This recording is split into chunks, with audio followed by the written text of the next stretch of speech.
Here, but you're the host. I am the host, and I am recording. Greetings all, Lee McCroskey. Welcome again. It's Monday, and I hope that you are having a good week, or you had a good day today, and are off to a great start.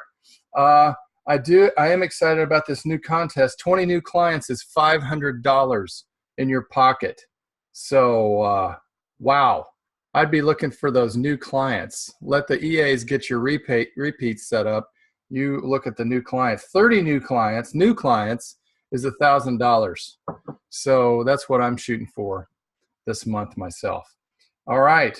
How many of you had a chance to read Dimitri's article that he sent out? Which was excellent, and it was punctuated well also. It's important. I agreed with it 100% that the people you associate with will impact you massively. So if you want to be wealthy, if you want to attain wealth, then you need to strive to seek out people who are wealthy and adopt their habits. So if you didn't read the article, that's the gist of it, but I would go ahead and read that because that's incredible. In fact, I pulled out a Bible verse for you if you're interested in that, just along those lines. Proverbs 13:20 says this: walk with the wise and become wise, for the companion of fools suffers harm. Okay? So walk with the wise and become wise. Walk with the wealthy and become wealthy. That's who you associate with will influence you greatly. I always used to tell my son about that. I was like, choose your friends wisely. And at first he didn't. So he chose video gamers mostly, which was not who were typically making tons of money. All right, so here's the heading for today. That's all intro. This is how to get unstuck and break loose.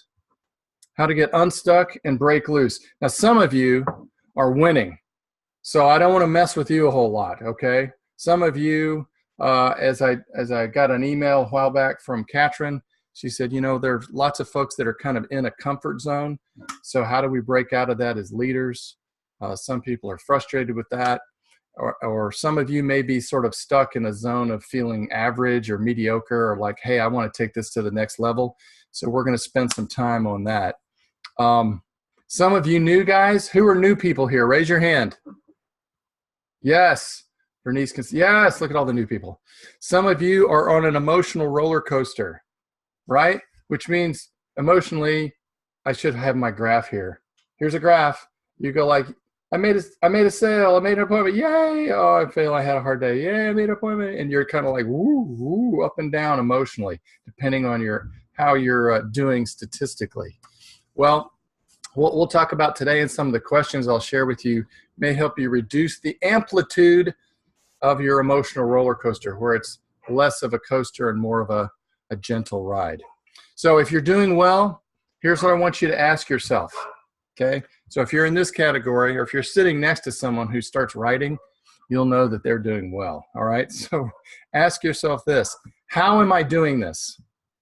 If you're winning, the question is, how am I doing this? And notice what you think about. Because here's a truth: when we win, we party. But when we fail, we ponder. Right? When we win, we party. We don't think about how we're doing it. We don't think about, wow, what is causing me to be successful? But when we mess up or we're having a hard time, we tend to think about that and ponder, which is a good thing. So if you're doing well, ask yourself, hey, how am I doing this? Let's take something that's sometimes unconscious and bring it to the conscious level. Okay, that's your assignment. Now, some people, I remember talking to one young person at a sales meeting, non-LGFG, who was caught in what I would call a negative death spiral in sales. And she said, I can't sell because I'm not confident. I'm like, okay. I said, well, tell me more. She said, well, I'm not confident, so I can't sell. So it was this like, you know, it's like, well, I can't sell because I'm not confident enough. Well, and as we talked, then she would repeat herself and go the opposite way and say, well, I'm not confident, so I can't sell. So it was this never-ending loop of death. So my approach to all this is to ask questions. And so I'm going to pretend that when I used to coach some of you guys, like 25 of you, I would be able to sit and ask you questions, and kind of tap into your brain and get you to think a little bit. But since I can't do that, can't sit with everybody, I'm going to give you some of the questions that I typically go to help people kind of snap out and think a little more deeply. So if you're stuck and you're not breaking loose to hit those bigger goals, here's some question you need to ask yourself. Here's the first question. Sounds pretty simple. I would ask you, if I were talking to you, what's going on? What is going on? Now, follow that up with this. Is it something I'm doing technically, or is it something emotional that's happening to me when I'm selling? Is it something technical, or is it something emotional? What I mean by that is, when I say technical, like some of you make mistakes if you're new, for example, because you don't know exactly what to do or what to say or how to say it. It's a technical problem. When I had trouble selling, I had two problems at first. I had a technical problem because I didn't know what I was supposed to be doing, and I was like flailing and making up stuff and not following the script. Stupid. And secondly, I was doing something emotionally to myself and kind of beating myself up in my own head. It's like, why am I not doing better? Why am I messing this up? Why can't I close? So those are two things you need to think about. When I say what's going on, I would want to know, if I were to follow you around, this is a great thing to think about. If someone were to follow me around, or like you guys, if you're a booking buddy and you're online and you're making calls, you can have someone, you're being recorded and you can have someone listen to you and coach you. That is a great thing, okay? But for those of you who are out in the field or clothiers that go to your turf, it's a great thing to imagine somebody following you with a video camera, right? So if someone followed you around all day in your turf, and then they were going to take that digital recording and show it at our August meeting to the whole group, what would you want to edit? Right? The parts where it's like, oh yeah, I was sitting down there watching people go by instead of floating. That part I would sort of take out. So if someone were following you around with a video camera, what would they see? And if they were going to use it as a training video, how would the edits go? That's something to kind of think about. So there's a technical issue if you're struggling, and there's emotional issues, right? So one thing that really helped me, because I was so disgusted with my production early on, well, not disgusted, I was frustrated, is I did two things that really turned around my selling. One, I developed what I called slight edge philosophy. A slight edge philosophy. And that meant that in the evening, at night, when everybody, I stopped for a minute, took a breath, and I imagined all the other salespeople heading home for the day. It's like their day's over, they're finished, and I went ahead and managed one more sales meeting. I did one more sales meeting beyond what I thought everybody else was doing. And that tiny little slight edge over the course of months helped me to be more dominant. Okay. And that a lot of times that extra sale added up to many, many sales. So working longer hours is a great thing. The second thing I did, which really helped me, and early on, and I was frustrated and stuck, was when I got home, even though I didn't feel like it, before I went to sleep, I read all my scripts again. I read answers to objections. I studied a little bit. I'm not talking about for hours, but just for a few minutes before I went to bed. And I decided, okay, tomorrow I left out this little section of the script. I didn't do that well. Tomorrow I'm going to do that well. So I covered working harder and also learning just a tiny bit, a slight edge each day. And that helped out tremendously. All right. So those are my little secrets of success in sales. But write this down too. This will help you if you're a little feeling stuck. Your past, write down your past. And then next to it, write your future. And then between those two phrases, put a not equal sign. You remember the equal sign. It's on your keyboard. Do an equal sign and then put a slash through it. What does that mean? Your past does not equal your future. That is a truth. Would you agree? Nodding of heads. Yes. Okay, a few people nodding. Good. It's an absolute truth. What you've done in the past is not a script for your future. You can make a change instantly with new thoughts. So there's two ways to make change in your life if you're not happy with your sales trajectory, okay? There's procedure and there's perception. Procedure, perception, two ways to change. You either change the way you're doing things, and that's what I described a minute ago. I worked harder, put in some extra time, or maybe heck, like we talked about some months ago, perhaps even working on a weekend. If you're a clothier, you're like making a delivery, getting ahead, calling on somebody in their home, doing a slide edit. That's a procedure you can change. What can you change in what you do to get unstuck? The second thing is perception. How am I thinking about what I'm doing? Because some of you are really good at dominating yourself with bad thoughts. Like, oh, I can't believe I messed that up. Oh, it pisses me off. Oh, this is so terrible. And you need to change the way you think about it. Like replace words, like we discussed a few weeks ago. Here's another great question. So one question is, what's going on? Am I doing something technical? Am I doing something emotional? Another good question. I've asked some of you this when you were like stuck. What do I want to happen? That is a good question. What do I want to happen? Next week, we're going to talk in NLP. We're going to do some more NLP stuff. And this, what we're talking about today is a little light dusting of NLP, neuro-linguistic programming. But one thing that you need to think about, there's the outcome frame and then a blame frame. Some people are prone to blaming their circumstances. Other people that are more focused on outcomes do a whole lot better. So more on that next week. But if you ask yourself this question, what do I want to happen? That kind of unfreezes your brain to think about, oh, okay, well, instead of getting stuck in like, here's what's currently happening, my brain goes over here and starts looking for solutions. So what do I want to happen? What do I want to change? Next question, after you get an answer to that, is how can I get there? How can I get there? Michael Jordan was great. He said, making changes, becoming a champion is a step-by-step process. So the sub-question is, what are steps I can take to get there? So what do I want to happen? Second question, how can I get there? What steps do I need to take?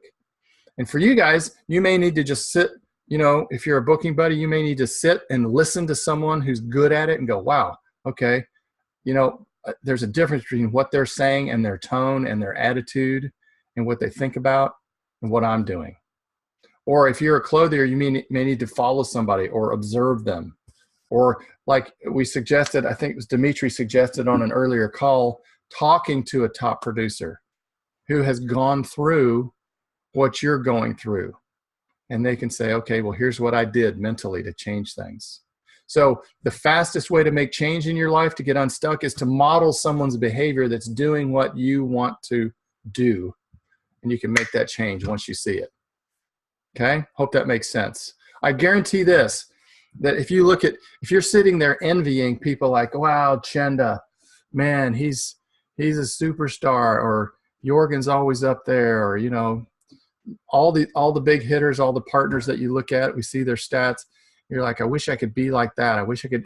Well, talk to them, but because I know this, they think differently and they have different habits than you. One of the things that shocked me to death when I followed top producers is that they used the script. I remember watching one guy, I was like, oh man, I can't wait to, and it wasn't LGFG, but I followed him and I observed what he did, and I was just sitting there ready with my pen and my notepad, and I was like, okay, I am going to get the gems. I'm going to get all the sales gems today. All the keys, all the tricks, all the strategies, all the one-liners that are going to really make me great. And so I'm ready, pen on the pad, and I watched him, and he started off, and he did the script, and I'm like, well, okay, that's good. Okay, maybe later, maybe during the close, I'll hear something. And he just went through the whole thing. Boring, just like the way we learned it. And I was kind of pissed because I thought, why did I take a whole day to listen to somebody that just did what He was coachable. That sucks. Well, that's the answer.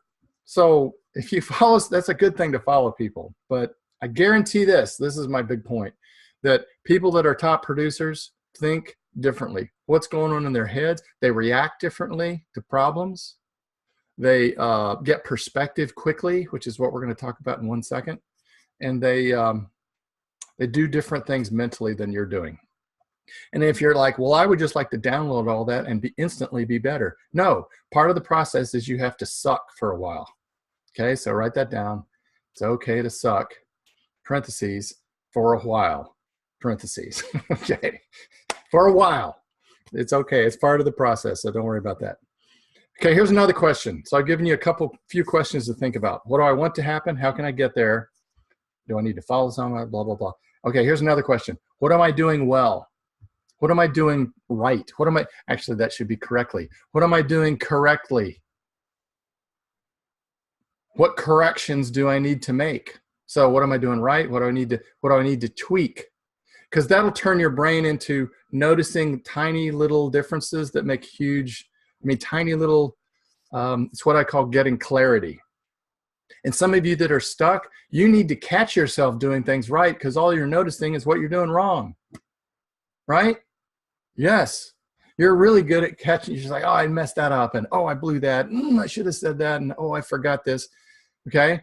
That's what you're doing wrong. That's fine. But catch yourself. What did I do right today when you're finished? What did I do well on the phone today? Okay? That's a great thing. So that's another question. Here's another question. Have I ever experienced this before? My stuckness. Have I ever experienced this before? If the answer is yes, then did you snap out of it? If the answer is yes, then the big question, how did I do it? That's always what I want to know. How did you do it? If somebody's moaning and complaining and griping, and I say, well, have you ever had this feeling before? Have you ever experienced this before? And they go, yeah, it happened back here. I go, well, then how did you get out of it? And they're like, I don't know. Well, then think about that, because you have all the capability in your own mental makeup to figure things out. Sometimes you just need to remember that you're good at stuff, okay? And you've done it before. This is just a new arena. LGFG is what you've experienced before in a new arena. All right, last thoughts. And this is on perspective, okay? This is kind of another subheading. Those are questions to get you unstuck. But let me tell you this. Whoever can get perspective quickly wins. Write that down. Whomever can get perspective quickly wins. The longer you stay in a state of stuckness, the less productive you are. So if you can get out, if you can get perspective quickly, then mentally you can get back on track. So all you can do, like right now, think of a time you were stuck. Like you just, like, I don't know what to do. I'm sort of whatever. Okay, think of a time. Then my question is, how did you get out of your stuckness? And everybody has different methods and techniques to get unstuck. Here's what one guy told me. Okay, when I was really messed up and my head was up my rear end, I just stepped back, looked at myself, looked at my situation, and then I kind of laughed. So his combination lock to unlock his stuckness was he took a breath, stepped back, looked at his situation, and just told himself, this is kind of silly. And he laughed. That's what worked for him. May not work for you. Okay? Everybody's different. How do you get perspective? Another person told me this. She was all stuck. And I said, okay. She went into great detail, all this detail about why she was frustrated and stuck, and she just wasn't working and she couldn't sell. And I said, okay, let's put you in a hot air balloon and take you about 1,000 meters in the air. Okay, can you picture yourself getting in a hot air balloon and then watching yourself on the ground? Like, can you see yourself 1,000 meters below? How do your problems feel? She's like, oh, they seem smaller. I'm like, yes. So here's a question. What would my problems look like at 5,000 meters up? See how that feels. Separate yourself from your stuckness. And some of you will go, oh, wow, it's not as bad. The world is a big place. My problems tend to be somewhat small. That's a way you can get perspective, right? Or here is a great question, NLP-ish, if you want to know, that I love to ask people when they tell me whatever state they're in. I just ask them, like, if they're really upset or frustrated or angry, and then I just say, well, your situation's pretty bad. And they'll go, yeah, it's really bad. And I say, well, compared to what? Compared to what? I mean, compare your situation to other people who have a tougher situation. Like right now, you know what? I could be in Syria fighting pockets of ISIS. Wow. I guess it's okay for me to spend some hours on the phone with my headset. That gives you perspective quickly, you know? Think about somebody who's having a tougher time or tougher go or tougher chapter in life right now, and you get perspective. It's all true. There's, what did we talk about the other day that was absolutely fundamental? Oh, here, it was something that Dimitri said, I think, on his call. And this is a perspective giver. Ready? Here it comes. 99.9% of the people in the world would kill to have my problems. If you didn't write that down the other day, that is true. I mean, whenever I sit and I find myself bitching and moaning, like yesterday we had like 50 doctors at my house and all these kids all over the place, and we were feeding them, and I was out grilling, and kids were dropping crap on the ground and messing up my pool and blah, blah, blah. And you know what I thought? This is a first world problem. I do not have problems. I'm sitting here looking at my, my wife has a successful medical practice. She's got 50 of her doctors over. They're building relationships. Who cares if a kid spilled his Coke in the pool? I mean, I'm just giving you examples, right? So how do you get perspective? How do you snap out of it? Because I think there are useful thoughts and useless thoughts. So you need to do a last point I want to make here, a problems, like a reframe. How do I reframe my problems to give me perspective? So here's some thoughts I had when I was selling that were quite useful for me when I was upset and I was stuck. Here's a good thought, useful. Something about today will make me a better husband or father, for some of you, a better mom in the future.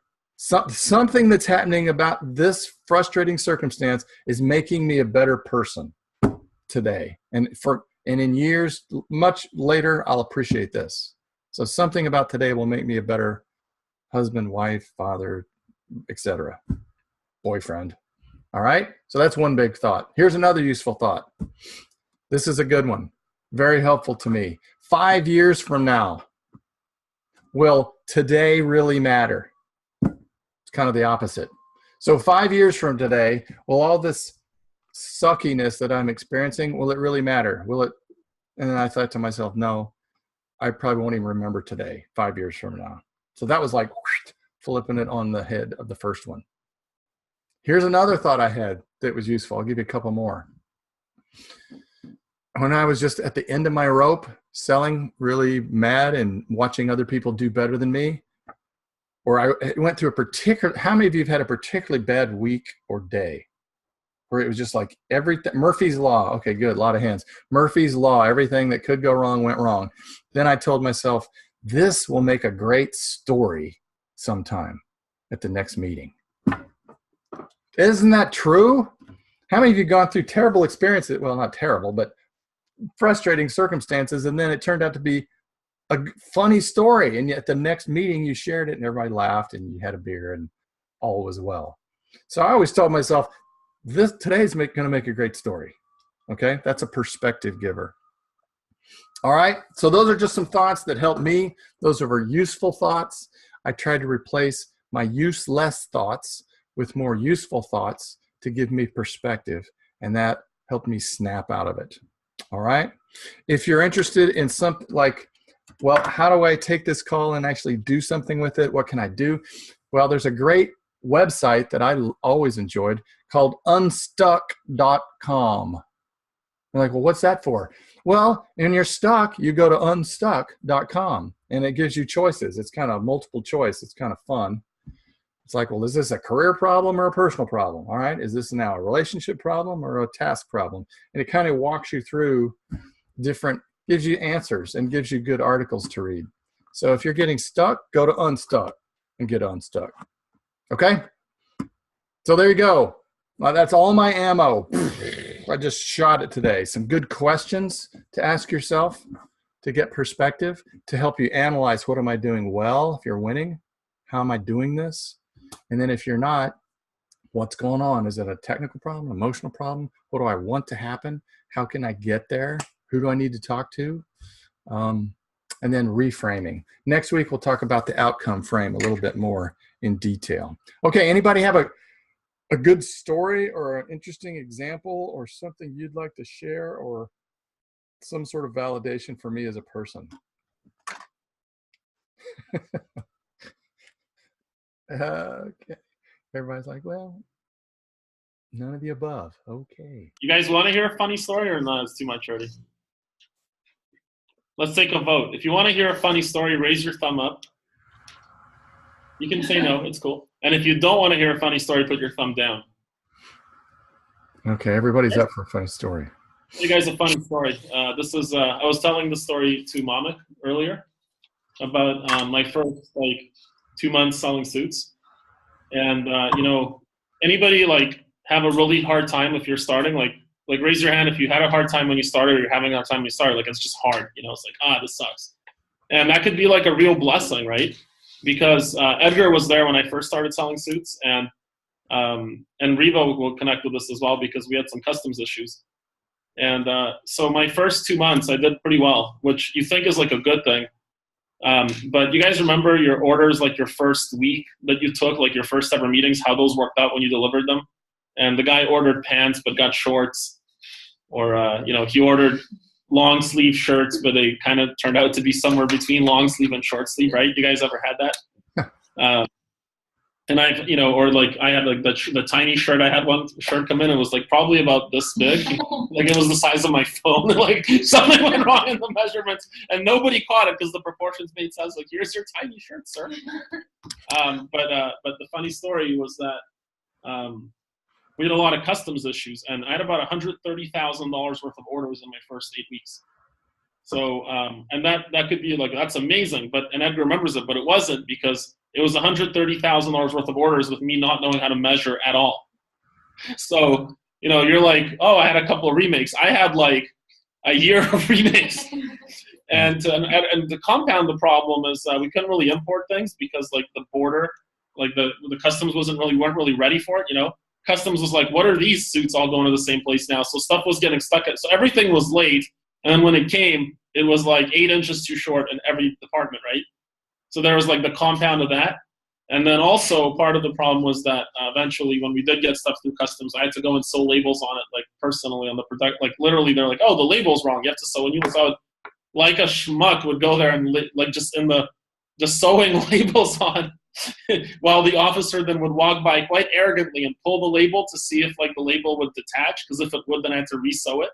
And I'm a 25-year-old man at this point, and this lady's that's not a good so that would happen. And then I had to and then anyway, so then everything comes in, and I got 20s of suits just that need to go to the tailor immediately, right? And so I couldn't carry all the suits to the tailor. The story goes somewhere because there's just too many suits. I had 20 suits, I can't carry them. So I ended up getting you know those things, I don't know what they're called, but you put boxes on them and you roll boxes, you know. Now, so I got one of those, and I can't put the suits on it because they don't fit on the thing. So I have to roll the suits into a ball, and then get these jumpers, and then tie them together into this giant ball of suits. So I had this giant ball of suits, right?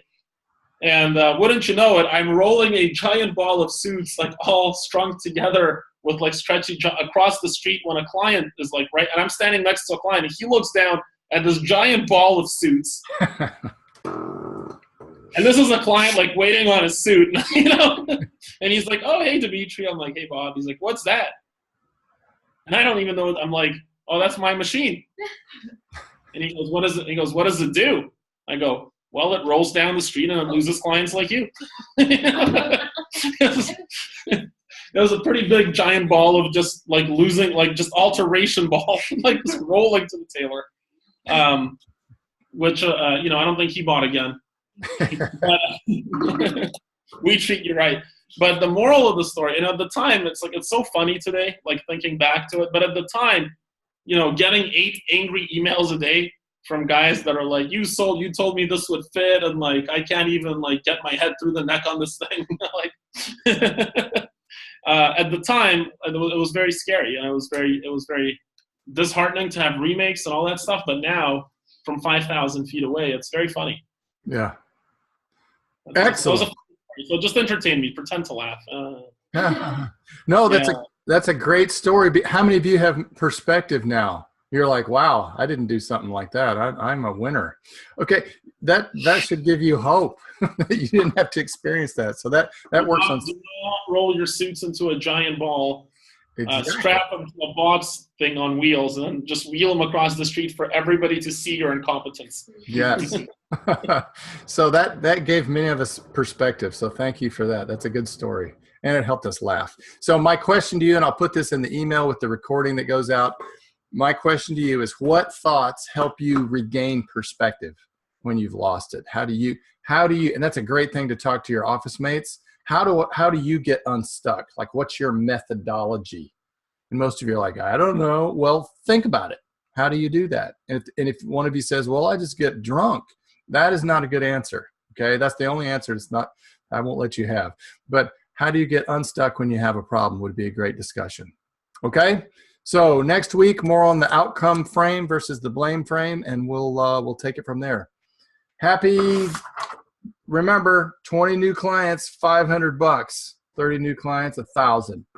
And as Katrin said, go get them. See ya. Peace out.